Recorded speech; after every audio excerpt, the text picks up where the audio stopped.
अध्यात्म विज्ञान, नई दृष्टि, नई खोज। देखिए, सुनिए और समझिए।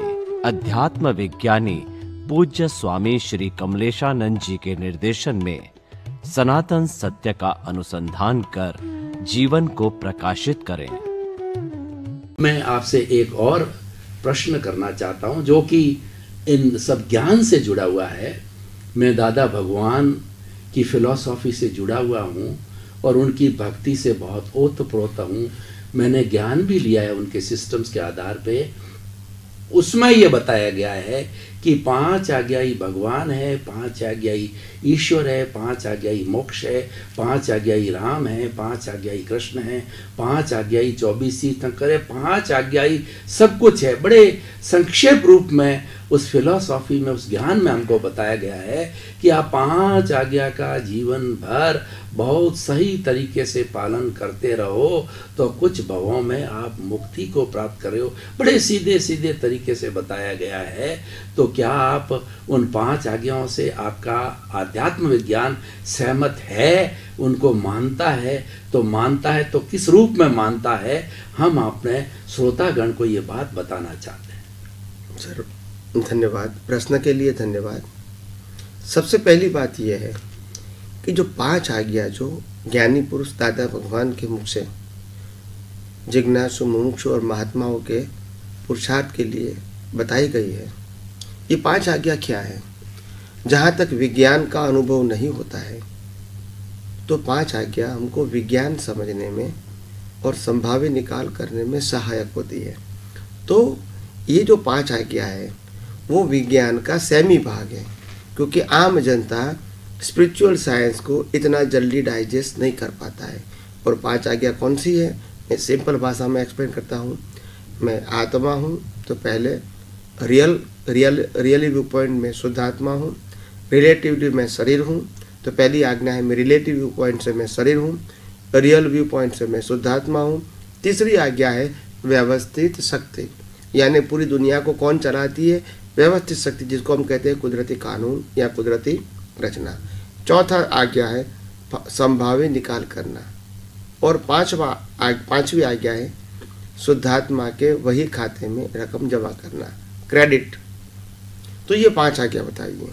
वास्तव में ये अगर आध्यात्म विज्ञान समझ में आ जाता है तो ये आज्ञा की जरूरत नहीं है, क्योंकि उसमें 2 ही बात है, मैं कौन हूँ और दुनिया कौन चलाता है। अगर 2 बात समझ में आ गई तो फिर व्यवस्थित, संभाव्य निकाल या तो शुद्धात्मा के खाता वही में जमा करना ये जरूरत नहीं है। मगर आम जनता के लिए 5 आज्ञा बहुत आवश्यक है। धीरे धीरे वो विज्ञान को समझ पाएंगे।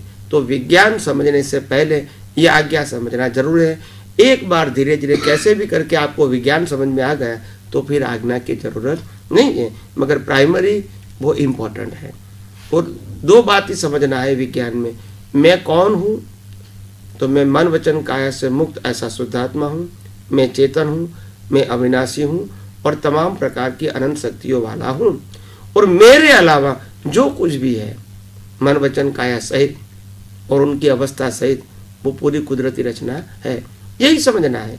अगर ये दूरदृष्टि पक्की हो गई, साइंटिफिकली समझ में आ गई, तो बाकी और कुछ बातें समझने की जरूरत नहीं है, वो अपने आप अनुभव में आ जाएगी। तो समय की मर्यादा के अधीन मैंने जो आपको बताने की कोशिश किया है वो आगे भी बताता रहूँगा। स्वामी जी, आपका बहुत बहुत धन्यवाद हमारी समझ को खुला करने के लिए। श्रोतागण, ये पूरा एपिसोड ज्ञान से जुड़ा हुआ था, क्योंकि जब ज्ञान प्राप्त होता है तभी हमारे व्यवहार जगत में उसका सॉल्यूशन आता है। क्योंकि ज्ञान आत्मा का गुण है और ज्ञान तो व्यवहार जगत में भी चाहिए और निश्चय जगत में भी चाहिए। तो स्वामी जी हमारे को व्यवहार और निश्चय का समन्वय करके ज्ञान देके, ज्ञान की एप्लीकेशन जो है वो आध्यात्म विज्ञान, नई दृष्टि, नई खोज के माध्यम से हमको, यानी ये समन्वयवादी हैं, ये एकांतवादी नहीं है, ये शादवादी या अनेकांतवादी है, समन्वय करके बताते हैं। और समन्वय ही इस सृष्टि का नियम है, समन्वय ही सृष्टि का समाधान है।